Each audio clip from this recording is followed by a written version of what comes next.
Right, I'm back. Hello. Hello.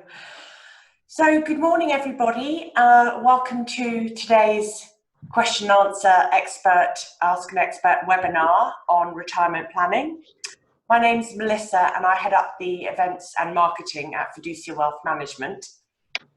For those who may not know, Fiducia Wealth Management is a multi-award winning chartered firm based in Dedham that specialises in delivering a multi-award winning advice and management and wealth management guidance to individuals, trustees and businesses.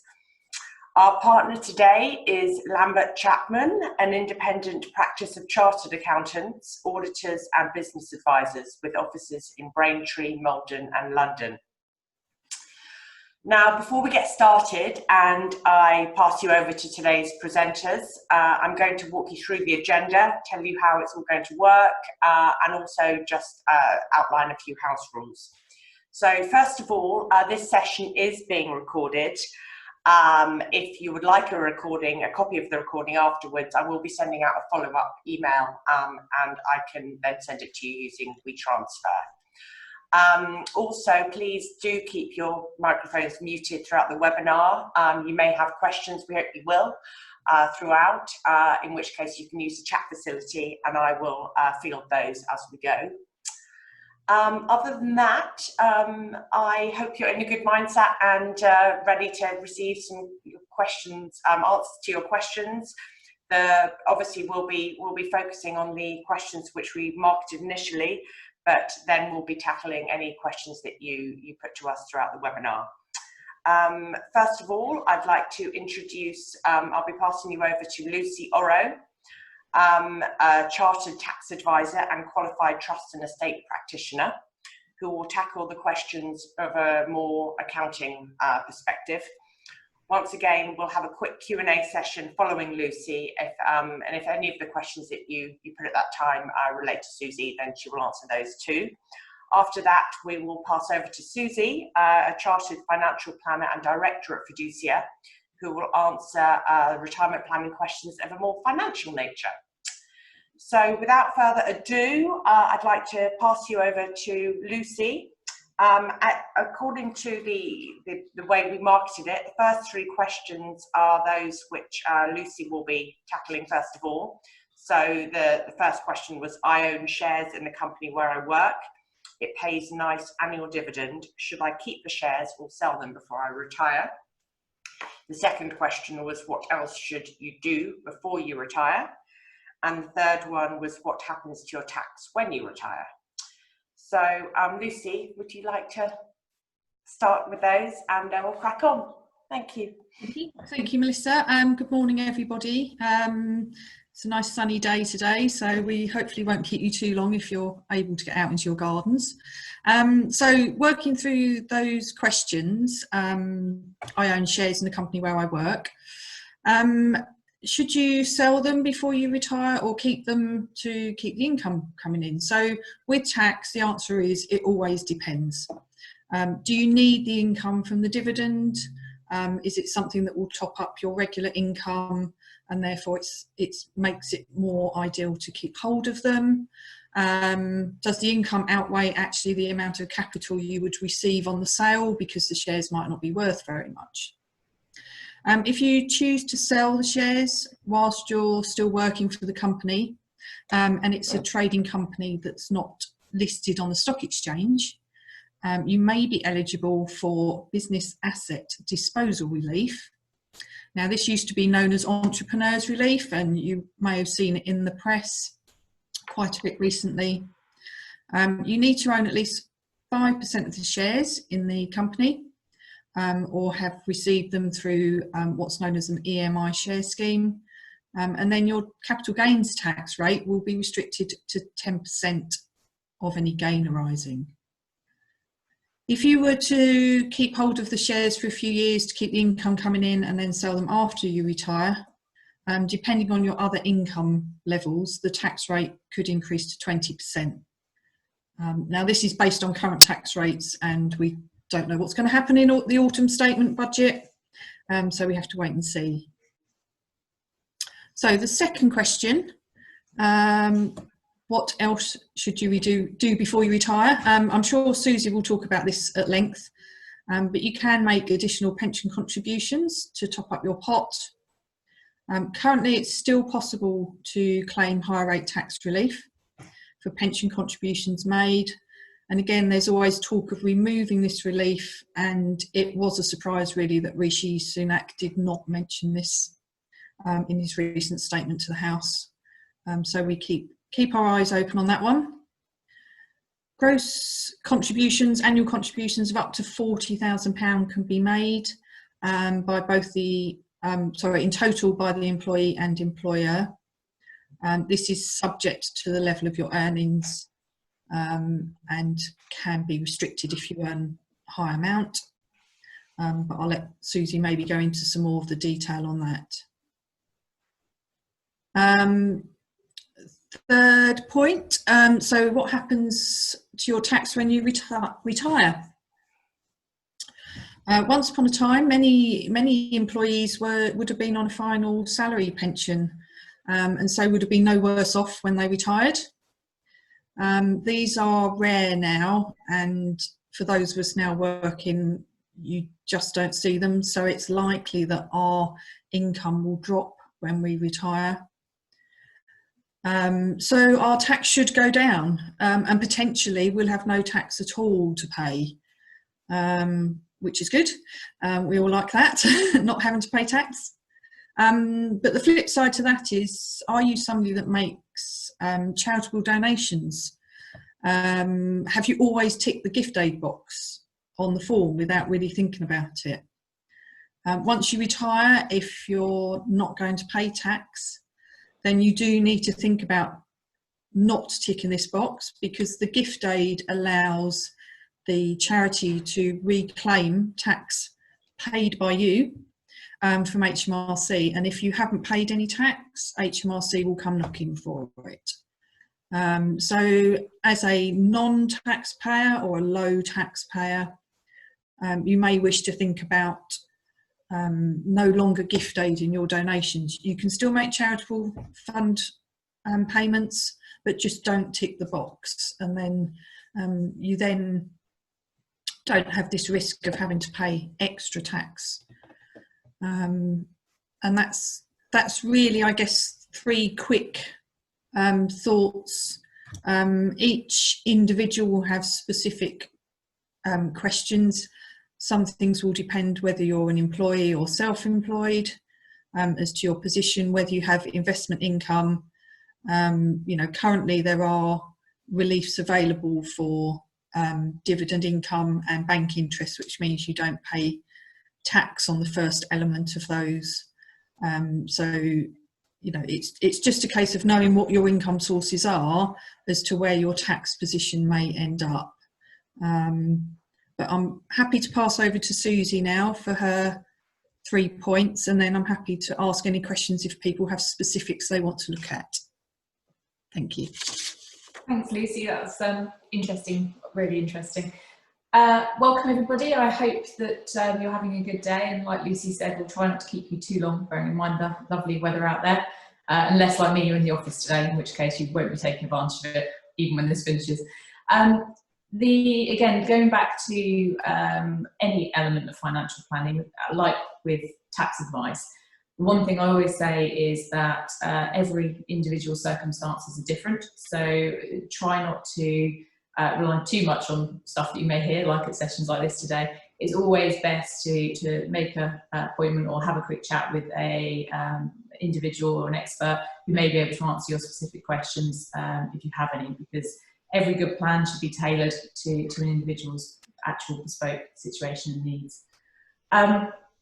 To launch though today, obviously one of the questions that I put out there was for those of you who are lucky enough, like Lucy said, there won't be many these days, but who are lucky enough to have a defined benefit or as final salary pension scheme.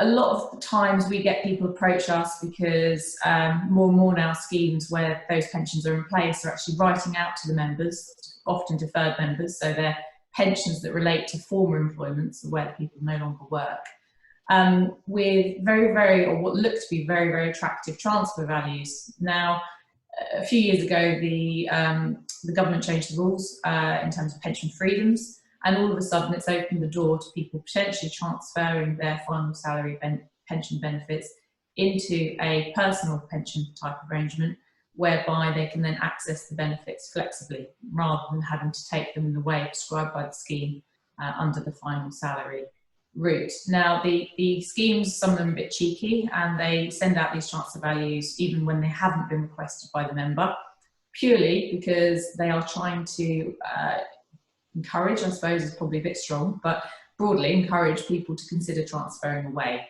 The benefit for the scheme, if members leave, is that it reduces obviously the requirement on the scheme in terms of the capital that they need to retain for these members going forward. Because if you're a 65-year-old individual today in good health, then you potentially have a 1 in 4 chance of still living to be 100. Now, if you are still here at 100, you're going to be very, very expensive for the scheme's trustees to maintain throughout your whole retirement. So they would much rather get rid of you at 64, 63 for a known cost than keep you on their books for the next potentially 35 years. So that's always have to think about that. There's a reason why they send these out unsolicited. Going back to the question of should I transfer it? Generally speaking, the answer is no. There are certain instances where it can be the right thing for a client to consider a final salary transfer. But generally speaking, the benefits under a final salary scheme or defined benefit scheme are very, very valuable. If you work out the cost of replacing those benefits, if you had a personal arrangement, it would be substantial, largely because the defined benefit or final salary scheme arrangement offers index linking. So it will go up each year for you in line with inflation, meaning that the real value of your pension is preserved forevermore. There are normally widows or spouses benefits built in as well, which again, if you look to replicate those on a personal pension, you're looking to need a big sum of money to get the same level of income. So if your focus in retirement is income, then generally speaking, the final salary pension will provide you with more. However, there are some instances where it can be the right thing for people to consider transfer. Ill health is a classic example, because obviously the final salary pension is very, very good value if you live to be 100, because you'll receive a lot of income over that period. However, if for whatever reason you've got a shortened life expectancy and you know that you're not going to live to be anywhere near that age, then sometimes a transfer can be more beneficial because you're taking the benefits that are offered and they're not lost on death. Normally, under the final salary scheme, after you and your spouse have passed away, there'll be no more benefits paid to the family. That's it. That pension is closed off. It's gone. There can be, in some instances, benefits for young minor children, but generally speaking, if your children are adult, independent, and you and your wife have passed away, or you and your husband have passed away, there'll be no further benefits then on. Under the personal pension arrangement, which you potentially could transfer a final salary scheme to, the death benefits are much more flexible, and it allows you to pass the whole of the value of that pension on to future generations. So in that instance, for obvious reasons, people sometimes would rather know that the pension fund is not going to be lost on death. However, I always say to people, if you're in good health at 65, then the death benefits should not be the driving factor. In all cases, you should be looking at income, because it is about preserving your standard of living in retirement. Again, if you have lots of other guaranteed income, maybe you're one of the lucky people who's managed to accrue 3 or 4 final salary pension schemes over your life, then again, sometimes there can be a middle road whereby 2 or 3 of those are enough to maintain your standard of living, and maybe the 4th one is not required. In that scenario, again, potential transfer could be considered for an element of the benefits, but it's, again, always seek advice. Bear in mind as well that it's a very costly area of advice due to the regulatory requirements that are placed on advisors who advise them on final salary schemes. Fiducia are lucky enough to be one of the few advisors in the area who still have both the regulatory permissions and also the PI cover in place to do it, which again has been a big issue for a lot of people in the industry, largely, unfortunately, due to the issues that have arisen with bad advice that have happened previously, like British Steel, etc. So bear that in mind. Always get a second opinion if you're unsure, if you feel that somebody's pushing or pressurising you to make a decision to transfer, because as I say, generally speaking, it's not the right thing to do to consider moving those pension benefits away. Sorry, that was quite a long-winded answer, but hopefully it gives you a bit of information on that. The next question is, how can I ensure that my family benefit from my pension after my death? Now, in some ways, this links back to what I touched on the previous question, because it depends on the type of pension that you have in place. Let's assume it's not a final salary pension in this case, and it's what we call a money purchase or defined contribution scheme, whereby each month over your life you've saved a couple £100 or whatever it may be into a pot that's building up a fund value as you go. That type of pension, if something happens to you, the pension is not lost. A common misconception that I've encountered in my time in this role is that people say, why would I save into a pension? If I die, it's gone. Complete nonsense. The pension is yours. It's your asset. And if something happens to you, then it would pass to your nearest and dearest in exactly the same way as any other asset that you own. The only difference being is it's much more tax efficient, because unlike most assets that you own, such as a house or a car or personal belongings, it doesn't form part of your estate for inheritance tax. So it actually sits outside of your taxable estate. That can offer some really good tax planning opportunities. And one of the things that we look at quite regularly for clients is actually inheritance tax planning using pensions, believe it or not. Pensions are no longer just for retirement planning. They're also a very useful way of passing assets down the generations without potentially carrying inheritance tax. So the key thing to bear in mind is that if you have a will, which hopefully you will do, but amazing how many people don't, but assuming you have a will, and if you don't have one, please go and get one sorted straight away. The pension actually sits outside of the will. So even if you've got your will nice and neat and you know exactly what's happening to your rest of your estate, bear in mind that that won't cover you for your pension. You'll need to have a separate form completed called either normally an expression of wish form, or sometimes pension benefit nomination form, depending on how the pension call it, but it'll be one of those two normally. And this tells the trustees of the pension scheme who you wish to inherit the funds in the event of your death. Now, it can be spouse, it can be children, it can be a charity, it can be the man next door if you prefer him over your family, it can be whoever you like, but bear in mind that if you do pick someone who's not a dependent and you have dependents, the scheme have the right to say, actually, we're going to ignore your wishes because you've got young dependent children and we're going to provide for them instead. So generally speaking, they do follow the wishes of the individual net, but there could be a cause for them not in the event that you left it all to the cat's own rather than a dependent young family.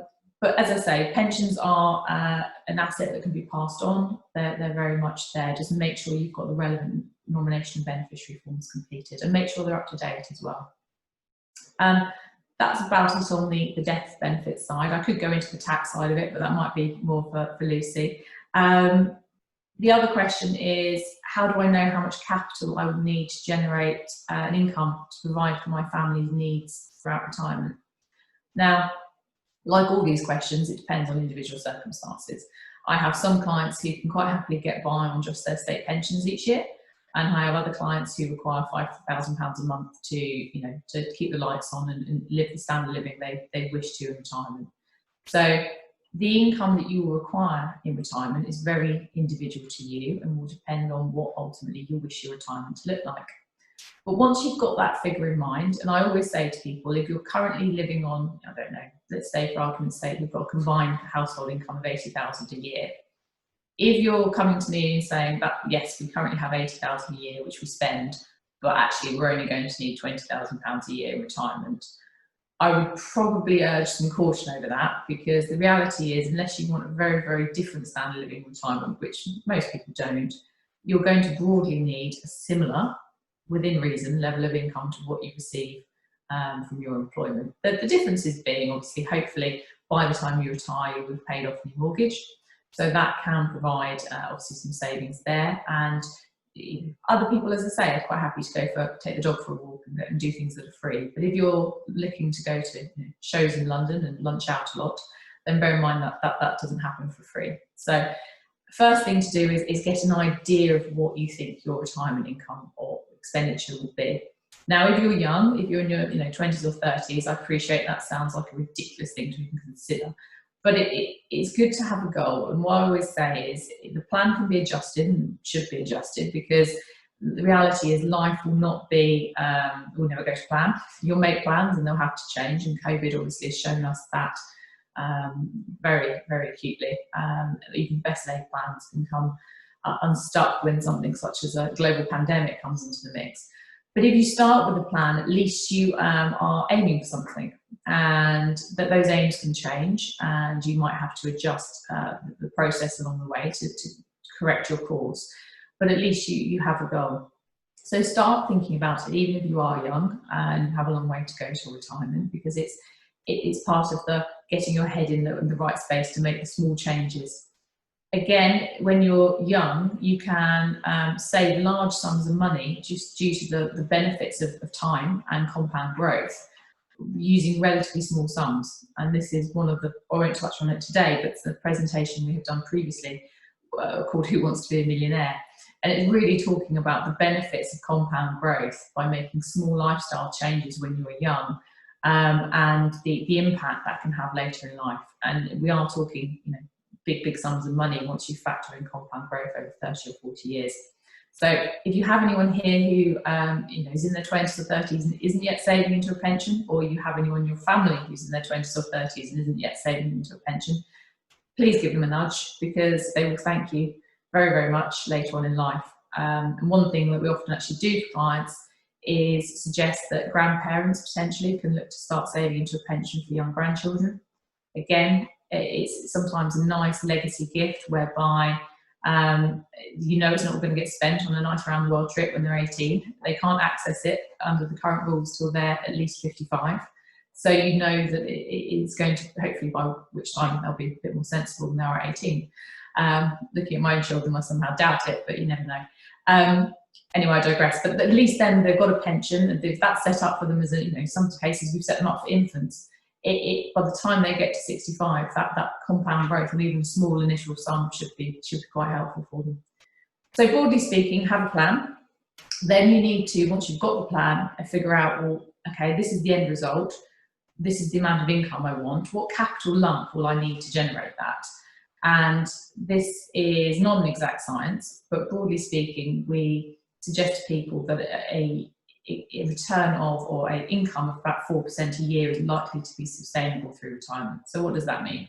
That means if you have a pension fund of £100,000, then you could take, broadly speaking, an income of about £4,000 a year, and it's likely to be sustainable throughout that entire retirement period, which, as I've touched on, could be 35 years plus already.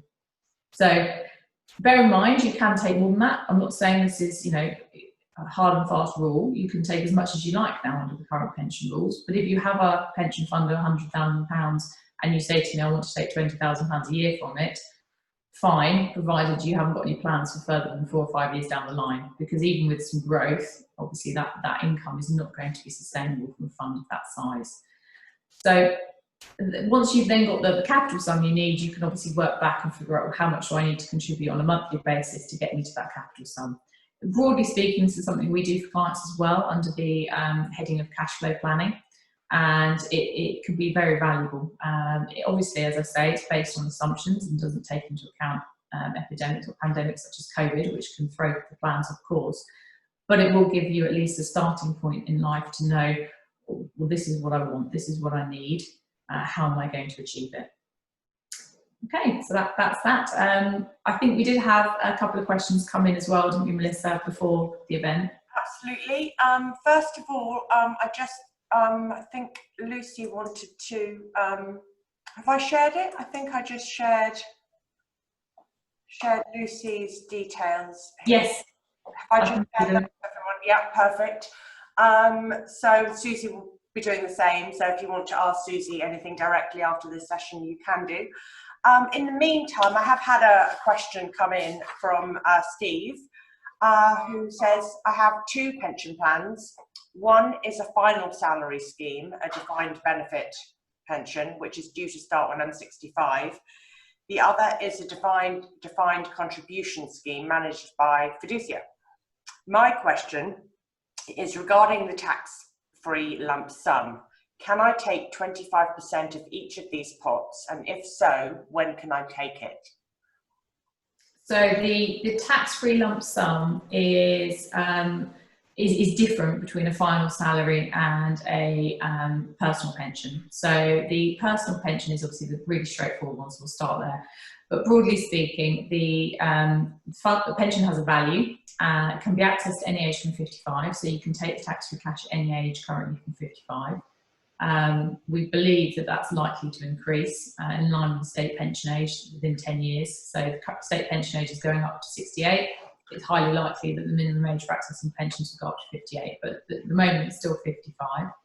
So once an individual is 55, they can take 25% of the value of the pension tax-free. Now that can be taken as a lump up front. So using the example I gave before, a pension of 100,000, you could take obviously £25,000. You don't have to take income. You don't have to retire at that point. Sometimes clients look to do it because they have a mortgage and they think, actually, I'd like to be mortgage free now, live more comfortably, but I'm not yet going to access the taxable income element of the pension. So that's something that happens quite regularly.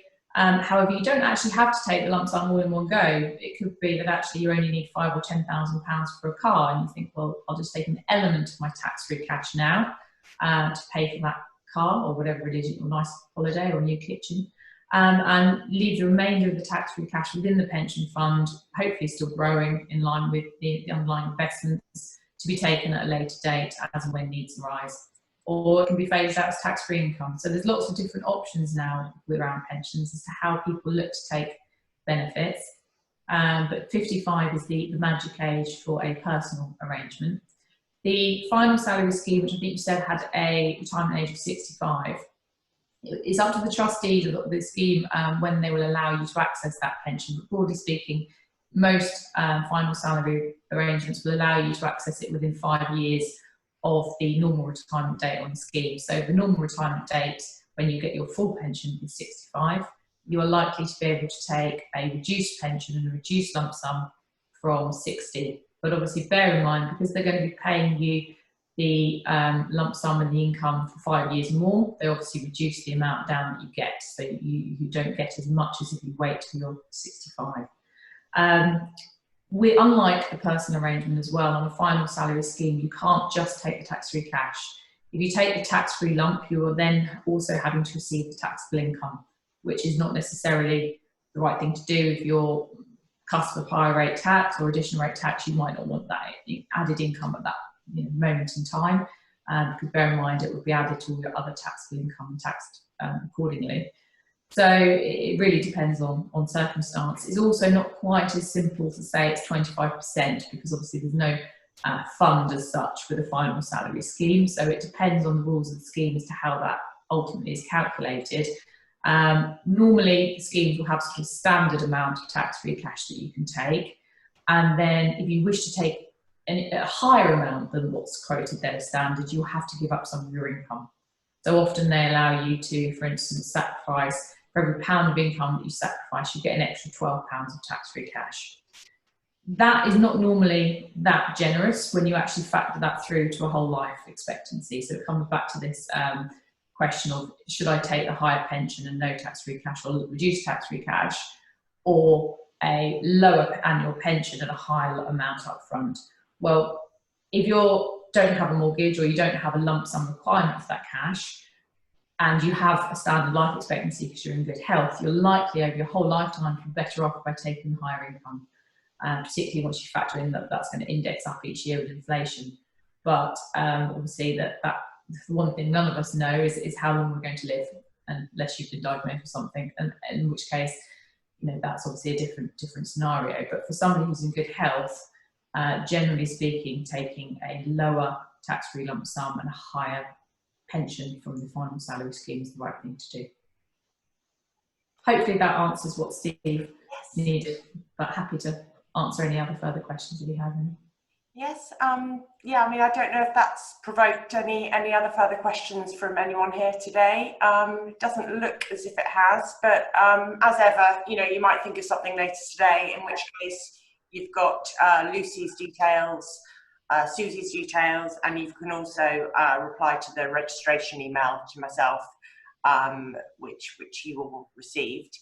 So other than that, I hope you all found it useful, and just to follow up really, I will be sending out a follow-up email. It'll be really interesting to hear your feedback on how you found the session, what you took from it. I'll be outlining that in the email. And also, if there's any other further topics that you think would be really relevant and interesting to just tackle in one of these sessions, then please let us know. Again, I've made that easy in the email, just a tick box.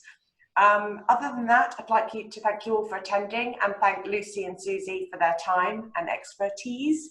Okay, it's been a pleasure to be your host, and I hope everybody goes and enjoys the sunshine for the rest of the day. Thank you, everybody. Bye-bye. Bye.